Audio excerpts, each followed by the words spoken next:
All right, good afternoon, everyone. Welcome to One Stop Business and Personal Solutions Tax Seminar. It is my pleasure to welcome you to this tax preparation seminar here at One Stop. Basically, I just kind of want to go over a few things to kind of make your life a little easier when it comes to preparing your taxes. Everyone gets all stressed out and bent out of shape and scared, and so I kind of just want to take this initiative to help you all walk through on how you can prepare yourselves in filing your taxes to make sure that one, you file on time, two, that you are getting the most beneficial information that you can in order to file your taxes. So once again, welcome. It's a pleasure for you to be here today, and this seminar will certainly put you at ease and will have you walking away feeling stress-free about filing your taxes. So let's move on and have a little fun. The objective is the tax preparation seminar will educate you on how to prepare for filing your taxes by providing tips and suggestions and useful tax information to make your tax filing experience stress-free. Also provide helpful tools to guide you as you prepare to collect your tax documentation for filing your taxes. The agenda for today is the welcome message, as you can see. The first section We'll go over what you need to file your taxes. The second section will go over what can you claim on your taxes, which is usually the biggest question. What can I claim? What are my credits? What are my deductions? The third part is, if you're a small business owner like myself, the top 21 things you can claim as a small business owner. This is very helpful, and I like to focus on small businesses because I'm one myself. And there's a lot of things out there for small business owners to claim. The last section is the checklist. One Stop Business and Personal Solutions have created a checklist for you to use, which will basically lay out all of the documentation that you need to gather in order to file your taxes, whether it's your personal taxes or for your small business taxes. Please keep in mind that this checklist was created by One Stop Business and Personal Solutions. Feel free to use it. It will be on the website and it will be downloadable. The last section will be questions and answers. If you have any questions, feel free to ask and I will try to answer them. Okay. All right. So the famous question, what do you need to file your taxes? You see this little guy here? Doesn't he look really cute? So a lot of people, they know you need your W-2 if you're working. They know that you might need receipts, etc. But there's so much more than just having a W-2 or maybe a 1099 or a few receipts. So I kind of want to go over a few things on what you need to file your taxes. Okay, what do you need to file your taxes? Personal and small business. When you go to your tax professional or if you're coming to me, these are some of the most common things that you need in order to file your taxes. The first is you need to be able to identify yourself. We as tax preparers need to know that it is you that are filing your taxes, or if you're going anywhere to file your taxes. This is the basic identification items that you need in order to file. Your Social Security information for yourself and for your dependents. Proof of identity, which is a government-issued ID. Any 3 or 4 of these items, driver's license, a state-issued photo ID, or your passport. As you move on, as far as your income statements, you will need a W-2, a W-2G, depending if you're a gambler, 1099-R, if you received a pension, IRA, insurance contract, or any other type of retirement accounts or annuity, okay? So that's what your 1099-Rs are. That is basically any type of retirement or pension accounts that you have, okay? I'm gonna move on. For any other type of income, as you can see, there's a list of items. You have a Form 1099 or Form 1099 miscellaneous. that is if you are self-employed, okay? Or sometimes if you're working for an organization, say if you are a waitress at a restaurant, a lot of times you're not getting paid a huge, like you're getting paid an hourly rate. However, they're not taking taxes out. So at the end of the year, they will give you a 1099 form or a 1099 miss, or you may see a 1099 NEC, which means they didn't take taxes out at the end of the year. So if you made $30,000, then you're responsible for paying your own taxes at the end of the year. Okay? Some other types of income is a 1099-A, foreclosure of a home. If for some reason you foreclosed on your home, then you still have to pay the taxes from whatever the investor or whomever, the realtor or agency paid. So you will get a 1099-A. A 1099-B is proceeds from broker transactions. 1099-C is cancellation of debt. Maybe you had a bankruptcy, and however you didn't pay. So that company is going to provide you with the 1099-C cancellation of debt because ultimately they want you to pay. They want you to pay that debt. So if they don't get you in the beginning, they get you in the end. And any 1099 dividends or distributions.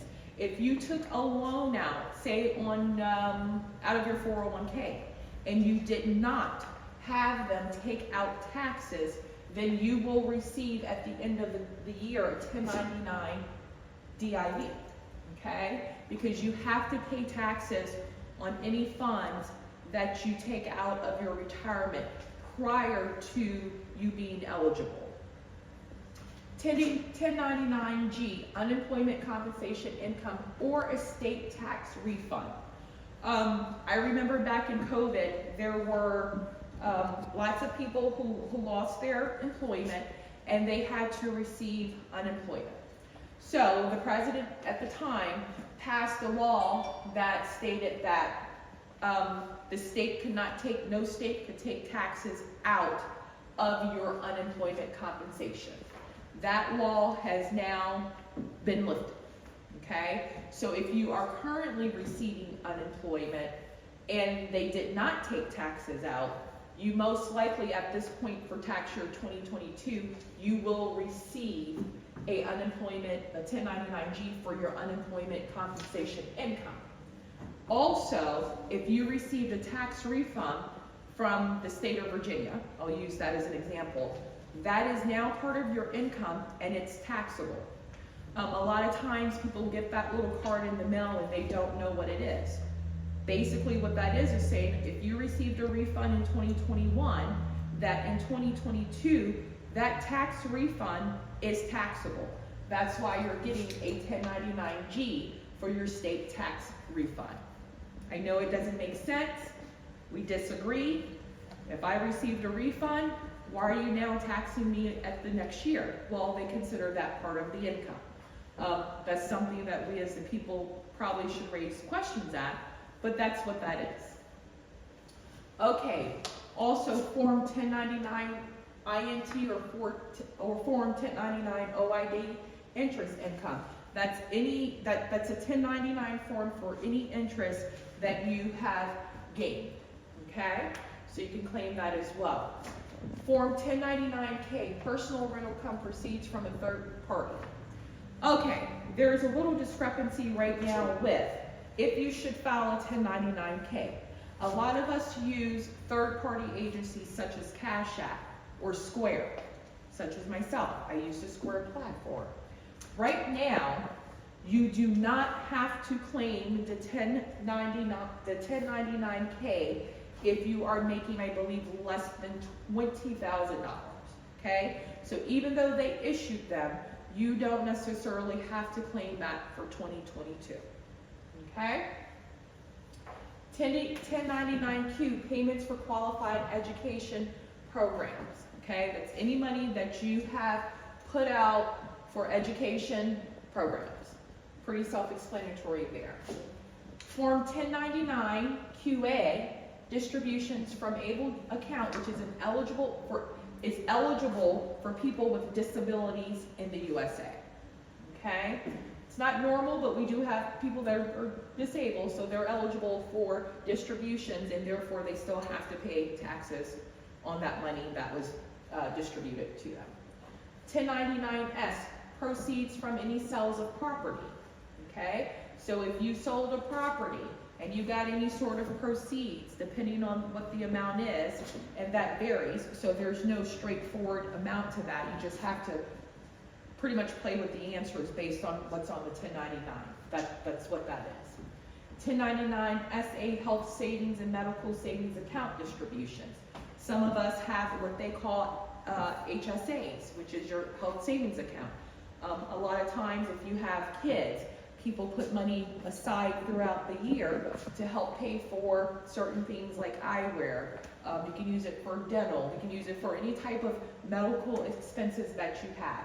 But you will receive a Form 1099-SA if you do have a health savings account plan through your employer or through an outside agency. SSA 1099 Social Security benefits. If you are at the age where you're receiving Social Security benefits, you will receive a Form SSA 1099. The next one is Form RRB-1099, which is for railroad retirement benefits. If you are retired from a railroad company, I'm going to say Amtrak, for instance. If you retire from Amtrak, that's kind of like railroad work, your form will be RRB 1099. Okay? Moving on. So now we're at, what do you need still to file your taxes for personal and small businesses? Kind of want to go through what tax deductions you can have in order to file your taxes, or that you can use to file your taxes. If you own a home, you will receive a Form 1098 mortgage interest statement. That is your statement showing the interest that you have paid on your mortgage throughout the year, okay? That is a deduction. Form 1098, C, donation of an automobile, boat, or aircraft worth more than $500 to a tax-exempt organization. You can claim that as a deduction. If you do so, you will receive the Form 1098-C. Form 1098-E, student loan interest paid during the preceding year. If you are a student and you are paying interest on your student loans, you can claim that as a deduction, okay? Therefore, you will receive a 1098-E. The next is Form 1098-T, tuition statement. If you are a student and you are in school, you will receive a tuition statement. That is a deduction, okay? If you paid $15,000 on your 1098-T, you're going to get that. You're going to get that form showing that you paid $15,000 towards your tuition. The next form is Form 1040-ES, record of estimated tax payments made. Some people kind of guesstimate potentially what their taxes may be for the next year if, for instance, they have not had any taxes taken out. So what they do is they make payments in advance, okay? And when you make payments in advance, you will receive a 1040-ES. That's your record of estimated tax payments that you made, okay? Which is also a deduction. Receipts or proof of purchase for expenses, medical bills or statements, charitable contributions, and IRA contributions.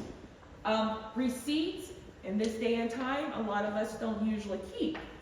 Another form of proof can be a bank statement, credit card statement, okay? I know for myself, in 30 days, I clear out my wallet. I don't necessarily keep those receipts. But if I'm using my card or a credit card, I can always go back to my bank statement or go back to my credit card statement as a sign of proof that these purchases was made, or that I paid for a medical bill, or whatever it is. You can always go back there, okay? Charitable contributions, if you have any receipts for that, if you donated to, say, the Salvation Army, or to the Goodwill, if you donate money to your church, or whatever donations, if you have a receipt and they give you a receipt, keep that, okay? Any IRA contributions also, okay?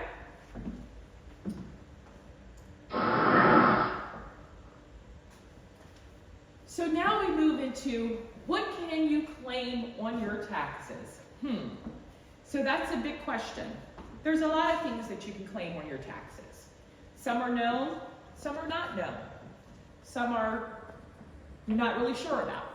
So I'm just going to walk through and give a couple of top items that you can claim on your taxes, on your personal taxes. So first I want to define the difference between tax deduction and a tax credit. A tax deduction is defined as a dollar for dollar reduction in your tax liability. So for an example, if you have a $1,000 tax credit, we'll wipe out a $2,000 in any taxes due, however, depending on your tax bracket. If you are in a 25% tax bracket, that $2,000 deduction will now be $500 in taxes, okay? So that is what a tax deduction is, okay? Some of the items that you can claim, okay, as a tax credit, let's go to tax credit. One, the American Opportunity Credit, okay? This is part of education. The maximum annual credit of $2,500 per eligible student. That's one thing that you can claim. Lifetime learning credit is the maximum credit you can claim is 20% up to $10,000 in eligible costs of $2,000. That's also is related to any type of education credit as well, okay? Child tax credit. During COVID, and I want to stress this, the president signed into law and increased the child tax credit, okay? That is now expired. It is now reduced back down to $2,000 per qualifying dependent child. I think originally it was increased to $3,000 during COVID. So that is no longer valid. And so now that will affect a lot of you who have dependents this year for tax year 2022.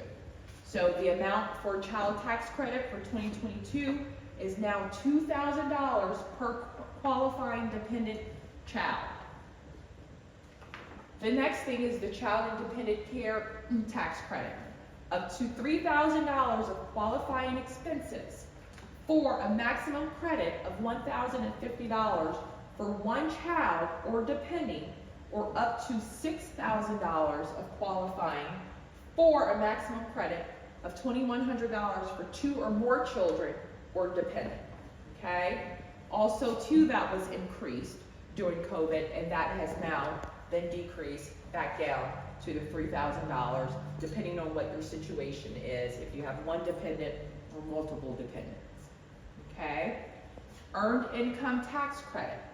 The 2022 tax year, the earned income credit ranges from $560 to $6,935, depending on your tax filing status, income, and the number of children. So if you're in a low income bracket, about $12,000 or under, or even $20,000, once again, depending on your filing status and dependence, will determine how much earned income tax credit you will receive. But that's mostly used or calculated in for low income individuals. The adoption tax credit. If you adopted a child during 2022, you get a credit of up to $14,890 per child. Okay? So I think some of us probably want to go out there and adopt children. Would you agree? Yeah. Okay, so anyway, that's your adoption tax credit. If you adopted a child in 2022, you're eligible to receive up to $14,890 per child. Okay? The next credit is a premium tax credit. The amount of the premium tax credit is based on a sliding scale with generally greater credit amounts available to those with lower household incomes. So once again, we talked about the earned income tax credit, okay, which is also based on low income housing, or I shouldn't say housing, but low income. But you also have a premium tax credit too. This one here, most people don't know about, okay? So you can actually get both if you're in that low income tax bracket. Energy efficient home improvement. Clean energy credit equal up to 30% of the cost of all eligible energy efficient home improvements made during the year.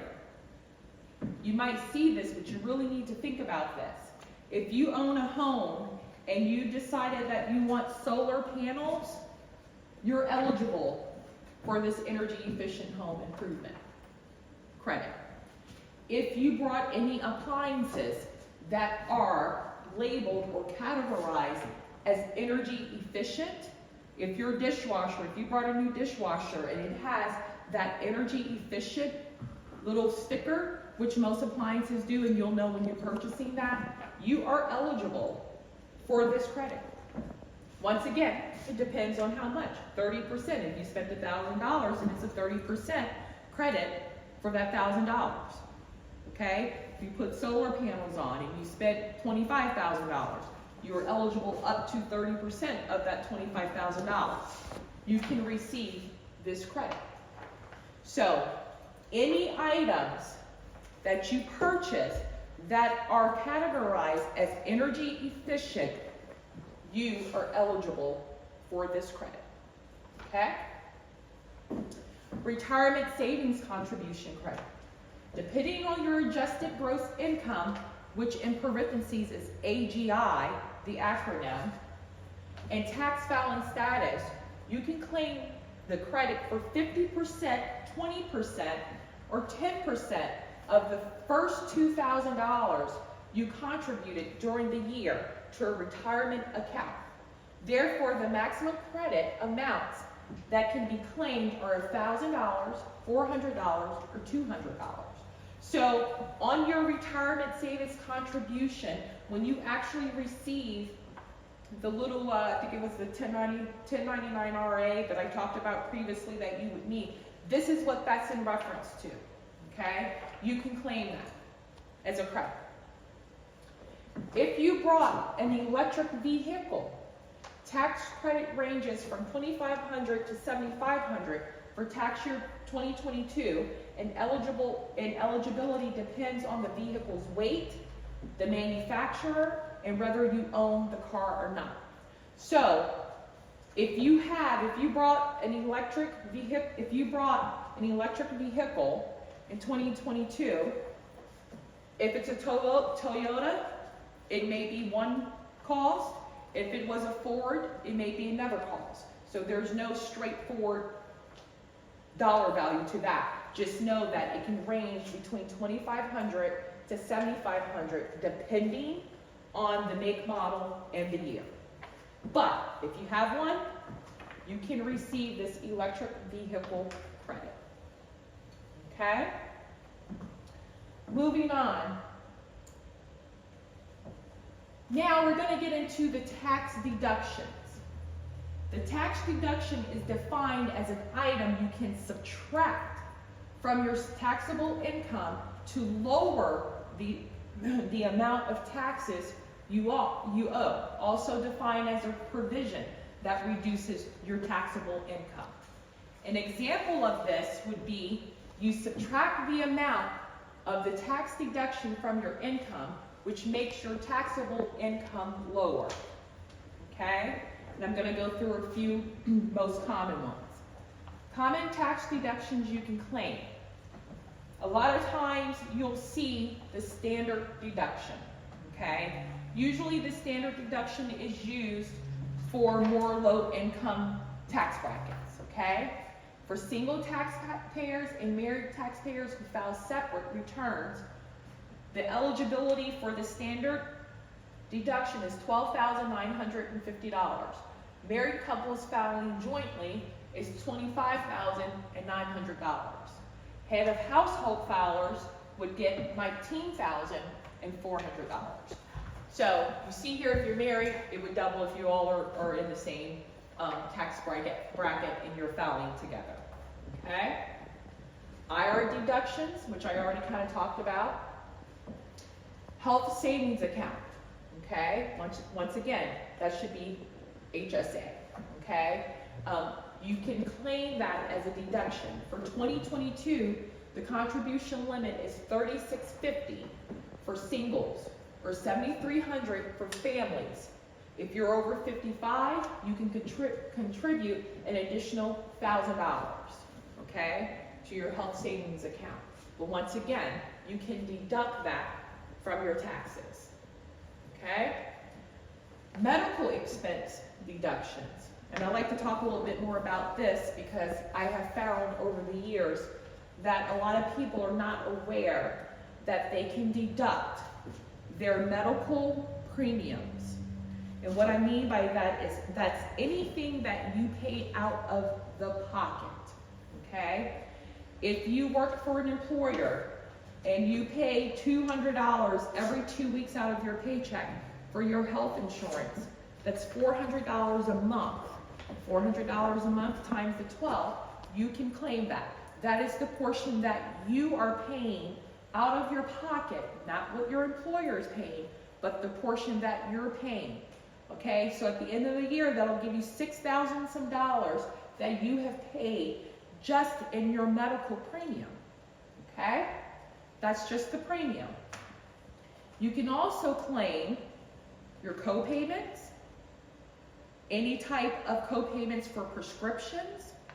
You can also claim any medical bills. Once again, not the part that the insurance have paid, but the part that you have paid. So if you had surgery and the insurance company paid 80%, left you with the 20%, that 20% that you paid out of your pocket, you can claim as a deduction on your taxes. Okay?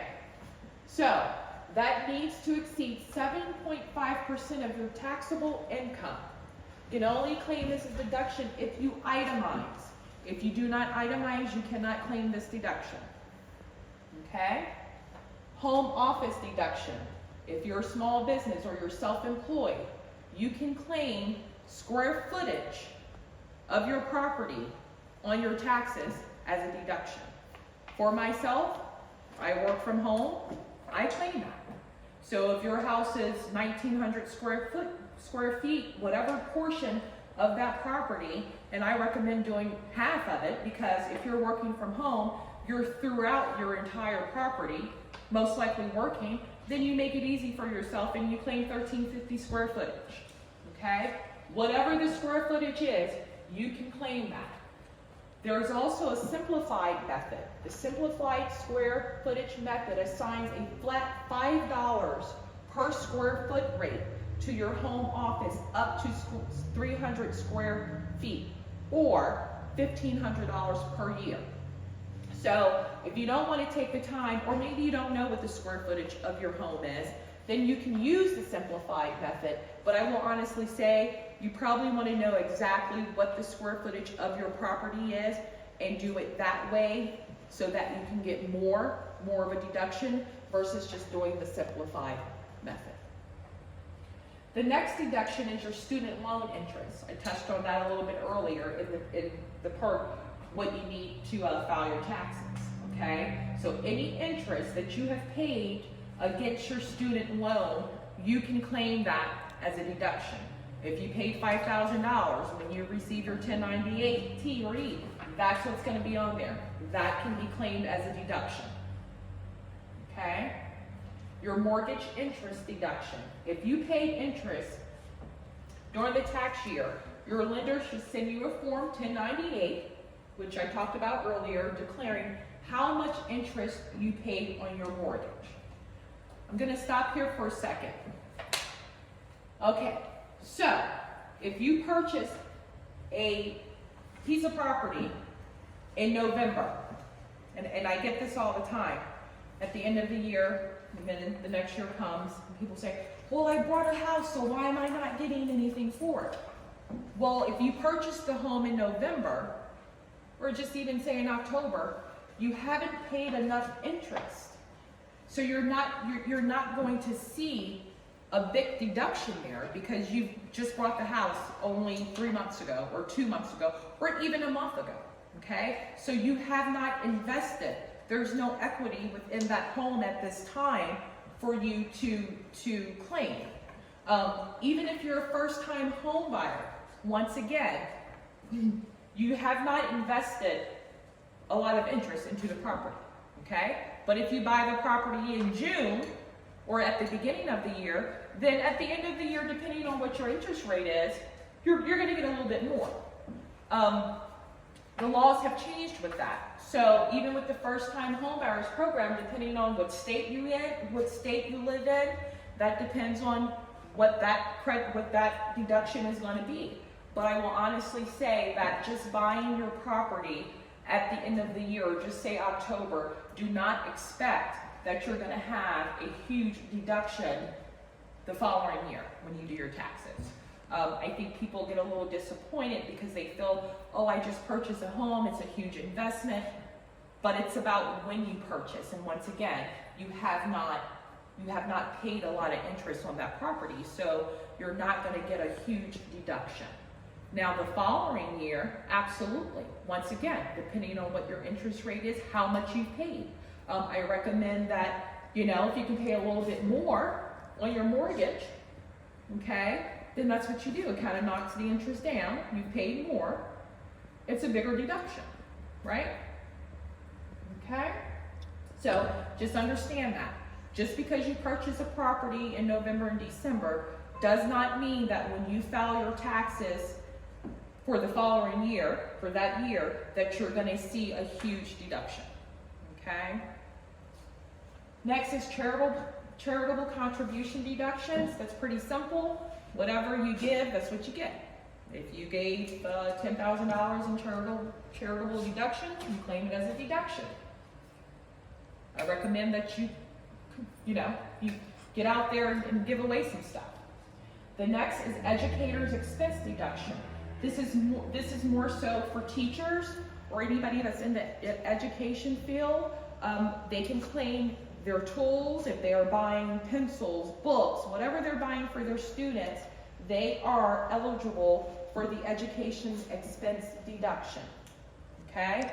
And most teachers, professors do. I see teachers every year at the beginning of the school year, they're out rushing, they're out trying to get their students books, composition books, pencils, crayons, whatever. You can claim that if you are an educator, okay? Go ahead. So back to the medical expense deduction. Yes. Does that also include, say, for your pets? Yes. So if you have a pet and you have pet insurance, like I do, so I have nationwide pet insurance, you can claim the premium that you're paying.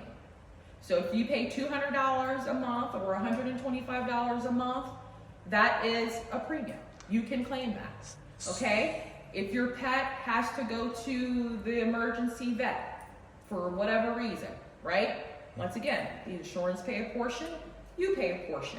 You can claim the portion that you pay out of your pocket. What if you don't have insurance and you have, for example, your pet has surgery and you pay everything out of pocket? Can you claim that? It depends, and we can talk about that. A portion of it, I believe that you can, and you should be able to, because at the end, it's still kind of a medical expense, right? So as long as you can verify or have your receipt or have your showing that you paid that expense, most likely yes.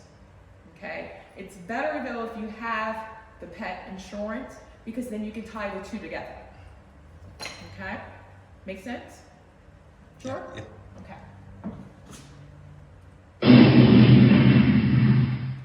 All right. So now I'm going to focus on a little bit on the small business owners. Okay? There are a lot of things that we can claim. Okay? Being small business owners. I like to focus more on that because one, I am a small business owner, and two, believe it or not, it's a lot tougher for us. It's a lot tougher for us to manage our operations than it is for a medium or large size organization. Okay? But the benefit to that is that we can also claim a lot of different things too to try to help us at the end of the year. Most small businesses actually spend more money than they actually obtain within the first 5 to 7 years. Okay? So I came up with a list of top 21 things that we as small business owners can claim. The first thing, your startup and organizational costs. Okay? If you are a small business owner, entrepreneur, I guarantee you are spending probably 80% when you're starting up of your own money in the first 5 years. I did it. Okay? However, we can claim that. Okay? Our first small business tax deduction comes with a caveat. It's not actually a tax deduction. Business startup costs are seen as a capital expense by the IRS. Since they are an investment in your business, okay, the money hasn't actually left the business, it was just transferred into an asset. Deductions for capital expenses typically occur over several years, and I just stated that. It is usually 5 to 7 years. This is known as amortization and helps businesses actually access profitability year over year. Okay? That's why we can claim this. All right? The second, if you are a person that sells a product, any inventory, okay? I sell a service, so I don't have to worry about inventory. But if I sold goods, okay? Some inventory-based businesses will manufacture products or purchase them for resale. If this is your business model, you can deduct the cost of your inventory. So if you purchase 500 sweatshirts, but you only sold 200 sweatshirts, that 300, the cost of the 300 sweatshirts that you have remaining in your inventory, you can deduct. Or the cost of all goods you sell. You generally must value inventory at the beginning and at the end of each tax year to determine your cost of goods sold. Got that part? All right. The next part is, the following are types of expenses that go into figuring the cost of goods sold. 1, the cost of products or raw materials, including freight. Any storage. Direct labor costs, including contributions to pensions and annuity plans for workers who produce the products. Factory overhead. So anybody that you're paying, okay, that goes into the manufacturing of those goods, you can claim. Any storage. If you store your items somewhere, you know, storage, I don't know, what's some of the storage centers? Public, whatever. Any storage. Any freight, if you have to ship. Okay? Labor costs, anybody that's making anything. Anybody that you're paying. Even if you're giving them a retirement plan, you can also claim that on your taxes as a small business owner. Okay? Makes sense? So, if I pay a contractor to come out and install, I don't know, 4 cameras for me, okay? That person is considered a contractor. I can claim that on my taxes as a small business owner, right? Utilities. Any utilities that you use for your business are fully deductible. This includes things like water, electricity, trash, telephone bills. However, if you have a home office and use a landline, the cost of the first landline is not deductible, but subsequent landlines are. I don't know too many people who have house phones these days, but if you do, and you have 2 numbers, you can at least claim one of those numbers. Most of us now have mobile phones, cell phones. You can claim your bill, okay? If you're using it for your small business, you can claim it. Utilities, once again, self-explanatory. Water, electricity, trash, telephone bills. Okay, you can claim all of that, whether you're actually in your house or actually you have a building, okay? You can claim all of that as a small business owner on your taxes, okay? Insurance. If you're providing insurance to any workers, you can claim that. Most businesses will take some form of business insurance, okay? If you, myself, as being the owner of One Stop Business and Personal Solutions, I'm insured. I can claim that, okay? I can claim that business insurance. The cost of business owners' health insurance. If you have employees and you are paying a part of their health insurance, you can claim that. Business continuation insurance and the business owner's policy are all 100% deductible. So keep that in mind, okay? Business property rent. If you are renting a space or renting a building, you can claim that as a small business owner.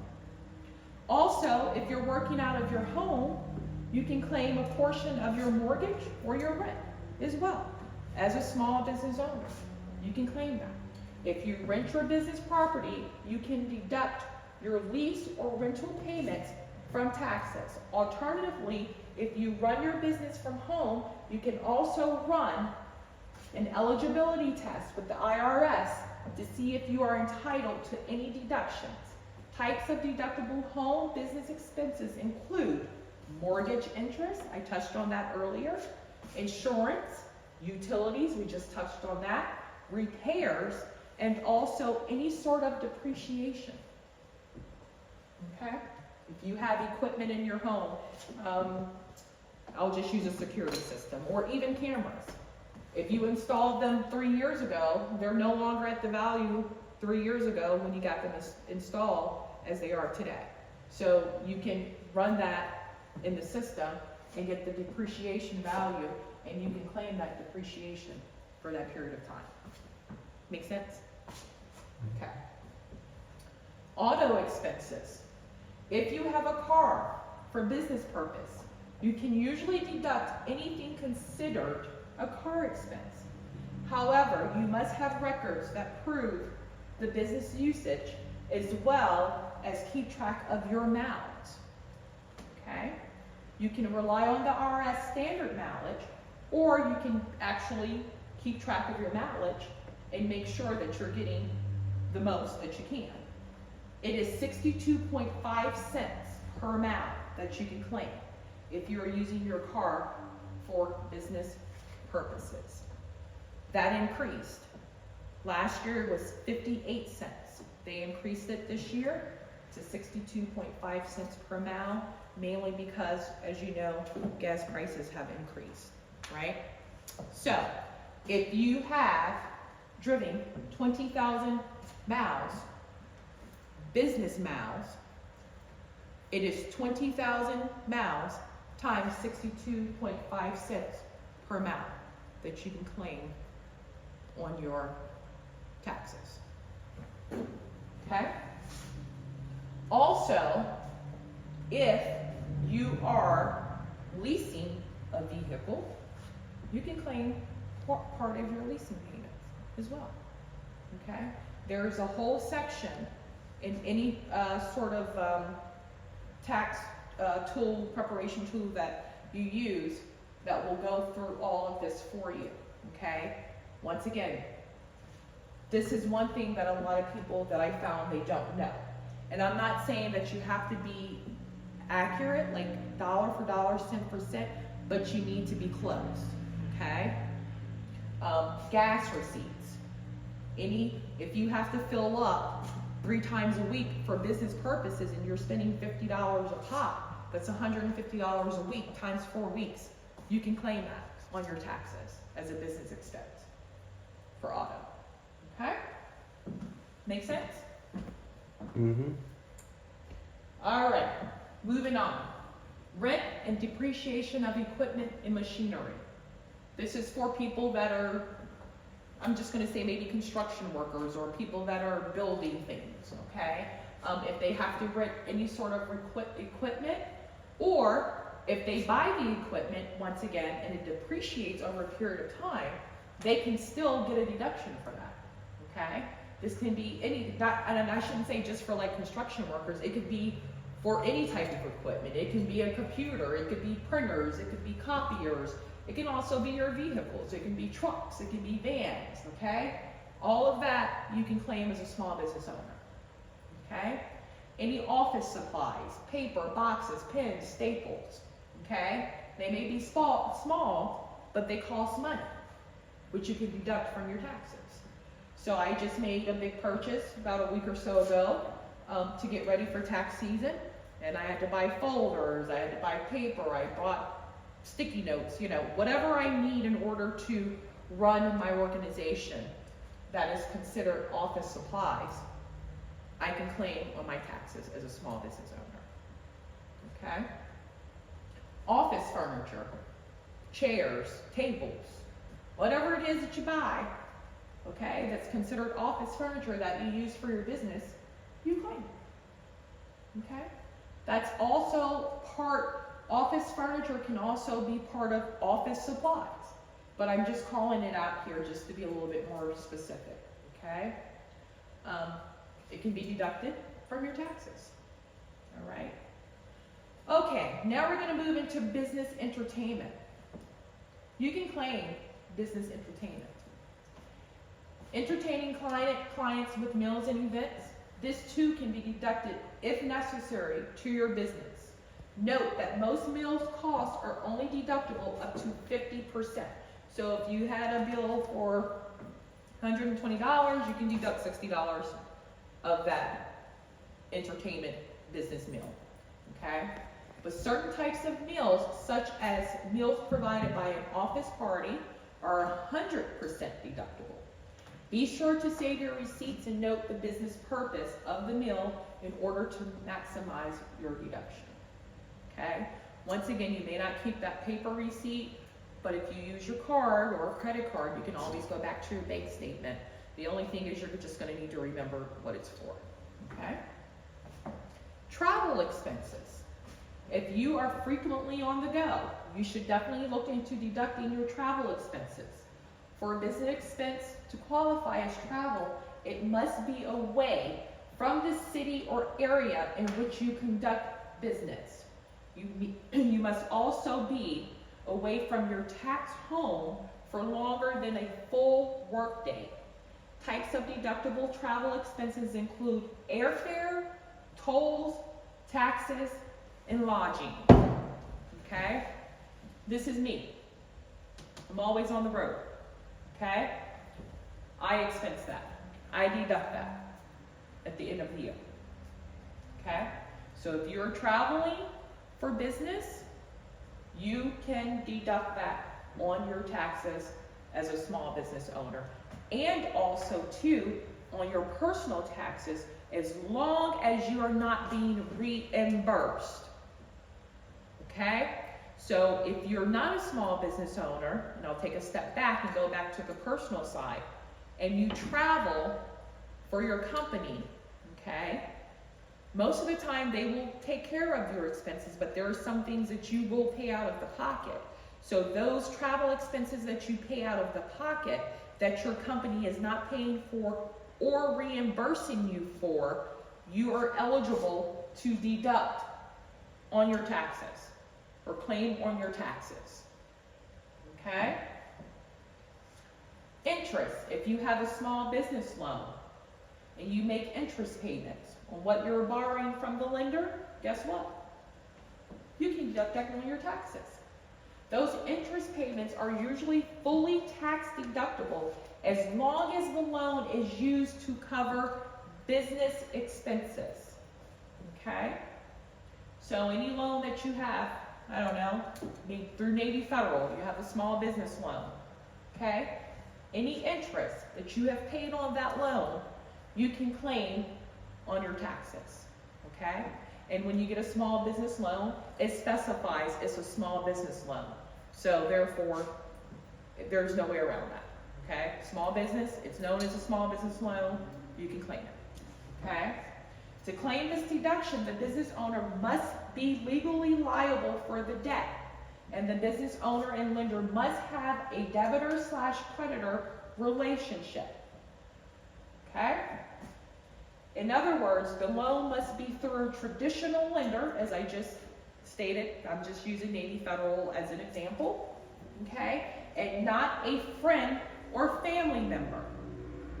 So in other words, you need to have a loan statement. You need to have your loan paperwork. You cannot just go to your mom, dad, sister, brother and ask them for $20,000 and then claim it as a small business loan. Okay? Because if you're coming to me to do your taxes, I'm going to ask for that paperwork. Okay? That keeps you safe, keeps you out of trouble. So it must be through, okay, a legal liable company. Okay? There must be a debtor, must be a creditor. Okay? Make sense? All right. Bad debt. This is an important one. A lot of people, they forget about this. Okay? If you've ever lent money to an employer or vendor without receiving it back, you can claim that back as bad debt. You just need to be able to prove that it was business debt rather than personal debt. The IRS defines bad debt as a loss from the worthiness of a debt that was either created or acquired in a trade or business or closely related to your trade of business when it became partially to totally worthless. The following are examples of business bad debt if previously included in your income. Loans to clients, suppliers, distributors, employees. Credit sales to customers, business loan guarantees. Okay? So if there was a loan, maybe you had a client, and they came to you and said, hey, you know, I need you to do X, Y, and Z for me, but I can't pay you right now. Okay? But you tracked that as being a $1,000 deal, but they never paid you. That's a bad debt. Okay?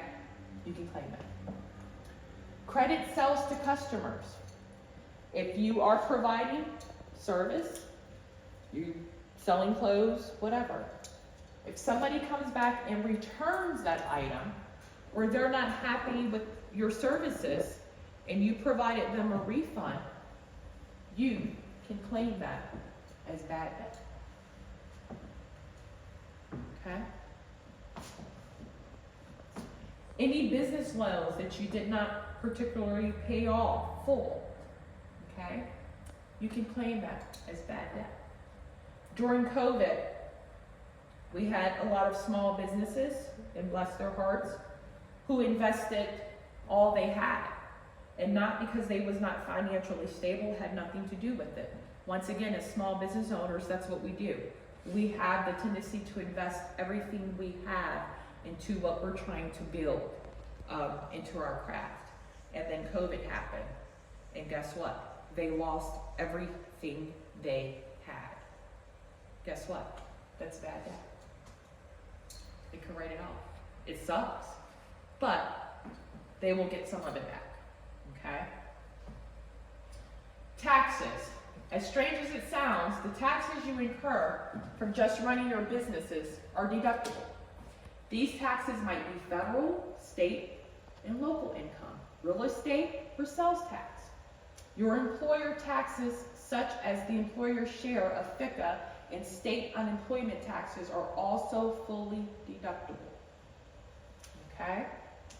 So just as we were talking about some of the state tax stuff, how here in the state of Virginia, you know, if you got a refund last year, then you turn around and you get a 1099-G, makes no sense, right?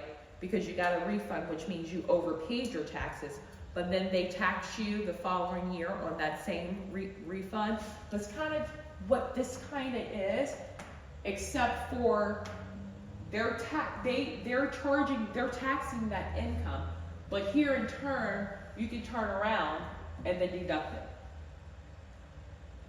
Make sense? Mm-hmm. Because it is a state sales tax or a state tax, okay? Employee salaries. In general, your employee wages are fully deductible. Well, that's why we kind of file taxes, right? This includes bonuses and commissions. However, this deduction does not apply to sole proprietaries, partners, and LLC members because these individuals are not considered employees. So myself, I cannot deduct this, okay? Myself. But for my employees, yes. But because I'm one person, I personally wouldn't be qualified for this, but my director of operations would, okay? So you can still claim this. You just have to be careful and make sure that you read the however part. However, this deduction does not apply to sole proprietaries, LLC members, because the individuals are not considered employees. So if you are the owner, you're not considered an employee. I know that also back during COVID, there were people applying for these PPP loans or whatever they were, right? And so a lot of small business owners or self-employed people were getting denied. They didn't understand why, because I get it. We're running the operation. We're working. I mean, we're doing everything as if we had employees. We're just one person, but we were not eligible, okay? Because they consider I'm not paying anybody. So how can I be eligible for something if I'm not paying an individual? I'm doing all the work, okay? So it makes sense both ways. So in that aspect, okay, I get it, but I'm not paying anybody. So it would be better for those small businesses who do have employees, it would be more beneficial for them to receive the loan than it would be for myself, okay? We also know that there were discrepancies where you had a lot of medium and large size companies that they gave money to, which was another reason why small businesses didn't get it either. Totally disagreed with that, but long story short, that's kind of what this means here, okay? Employee benefits program. You can also deduct certain employee benefits programs like education assistance, dependent care assistance, life insurance, adoption assistance, or qualified retirement plan accounts. For self-employed individuals, contributions to their own retirement plans are personal deductions claimed on the 1040. So even if you're a small business owner, one-man shop, and you have an outside retirement account, an IRA that you're putting money in so that when you decide that you're done, it's time to move on and enjoy life, you can still claim that, okay? Contracted labor. I spoke a little bit about this. If I hire somebody to put in 4 cameras for me and I pay them $2,000, I hired them as a contractor, I can claim that, okay? As I also talked about the 1099K, there's a little discrepancy with that. You don't necessarily have to claim that if you're using a third-party agency such as like Cash App or Square. I believe the amount is $20,000. If you didn't receive any type of money under 20K, then you don't have to worry about it, okay? But people are still receiving them because that came out later, okay? Any type of legal or professional fees. If you ever need to hire a legal or accounting professional for your businesses, you can deduct that 100%. So if you have an attorney that oversees your small business, make sure it's good, you claim that. Any accounting fees, even filing your taxes.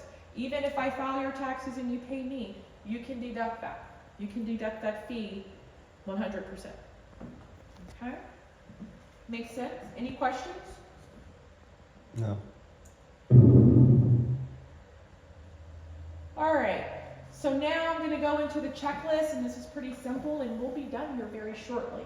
One-Stop Business Personal Solutions created a wonderful checklist for everybody to use to help them prepare to file their taxes.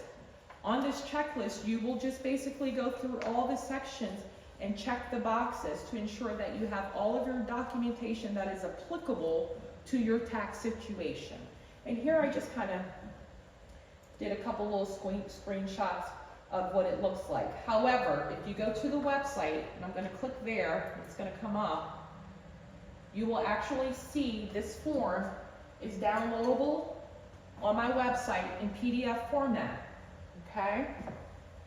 All you have to do is click on the link, and it's going to come up. You can save it, do whatever you like with it, print it out, and go from there. Okay? So just kind of walk you through each section here. And what I did is I took everything and put them in sections so that when you're gathering all of your documentation, you know, if you look underneath personal information, that's one of the first topics that I kind of went over. You need your social security number, you need your driver's license, you know, you need bank routing numbers, account numbers, your dependents' social security and date of birth. Oh, also I want to touch on that too. A dependent also can be if you're taking care of immediate family members. Say for instance, your parents are sick and you're taking care of them. As long as they're not claiming, you can claim them as a dependent. Okay? All right. So anyway, we're going to go back there, just kind of look at the checklist, see the various topics there, things for you to check off as you're going through. I have found that this kind of have helped a lot of people over the last year or so. I think I put it out there. And people are really using that and taking advantage of it. So I really suggest that you go there and you can find it at www.stopbnpsolutionsllc.com. Underneath the publication section, you will find the checklist, and you will also find the top 21 things that you can claim as a small business owner there as well. I try to keep it updated also with information from the IRS, all types of things that will kind of help people and guide them through what's happening as they're trying to prepare for their taxes, or if you're just trying to make some financial decisions.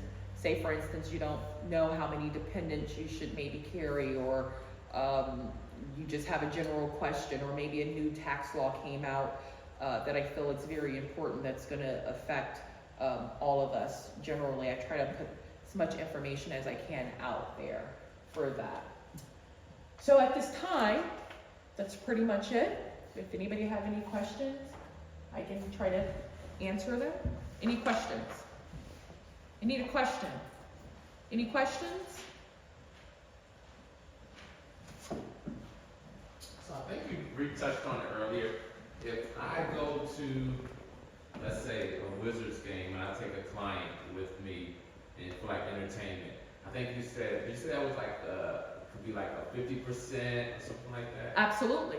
Okay. So if it's a business expense, and once again, if you're taking them to a Wizards game or even football games, so we have, we know people that buy season tickets, right? And they give them to their clients. Yes, you can claim that as a business expense up to 50%. Yep, absolutely. Business meals, same thing. Business meals is deductible at 100%. Okay. So just if I don't keep the receipt, mainly just keep something in your notes. There you go. That right. Mm-hmm. Okay. Mm-hmm. I know Yep. that fits me because keeping the receipts at home. Right, and that's what I tell people, you know, years ago, you know, back in our parents' days, they kept every receipt in the world. Well, I don't, because I don't like paper, so I shred everything. But I also know that I can go to my bank account, my credit card account, Bank statement. and you know, and once again, you know, it doesn't always have to be to the cent or to the dollar. It just has to be around, even if you did pay cash for something and you don't have the receipt, that's okay. You know, if worst case to where the IRS is not going to come to your house and be like, oh, maybe you did pay, you had $500 cash that day and you brought a printer. You just happened, you know, they're not going to get you free. It's only if they keep seeing a trend that just looks funny, right? Then yes, you're gonna trigger yourself for potentially being audited. I will say I was audited. I was audited back in 2017, and I had to pay, I think it was like $28,000. I got it down to $17,000. They went back, and it wasn't because I couldn't prove that I didn't pay the taxes or I didn't. It was because of the calculations. There were some certain things that they looked at. So I provided the audit assistant. All my clients get the audit assistant. I literally handed everything over to them, and they got it down to, I want to say about 16 something. And so I paid it off. Well, 16 from 28. Because once again, everybody gets afraid that, oh, you have to remember you have rights, okay? If the IRS sends you a letter of any sort, you have a time frame in any of the letters to respond. Okay? Don't get frustrated or get scared because the IRS is sending, even if you owe, there are options. You can set up a payment plan. The only thing that I recommend is that the payment plan that you set up is reasonable for you. Don't tell them you're going to give them $1,000 a month when really you can give them only $200. Or even if you can give them $1,000, think about life. Anything can happen. You can get sick, you could lose your job, anything could happen, right? So what I do is I tell people, keep it at the lowest. But if you can pay more, absolutely pay more. So if your payment plan is $200 and you can pay $500, pay the $500. But what you don't want to do is set yourself up for failure and say, oh, I'm going to pay $500, and then because if you don't make those payments, then that's when they're going to come after you. They're going to suspend your payment plan, and they're going to most likely ask for it all. And they're going to take your paycheck, they're going to garnish your wages, and some more. So protect yourself. They will work with you, but you also got to be smart too. Once again, I'm not saying that you can't pay the $500, but you don't want it on record that you're going to absolutely pay $500. Keep in mind that if you do owe, once again, makes no sense, but this is the world we live in. When you owe, they're still charging you interest. So if I owe you, why are you charging me interest? But that's something that we as the people, that's something we have to talk about and fight about. So the goal really is to pay whatever you're going to pay, and then include that interest, which is 28% on top of that, to try to knock that out so that you can pay it off pretty quickly.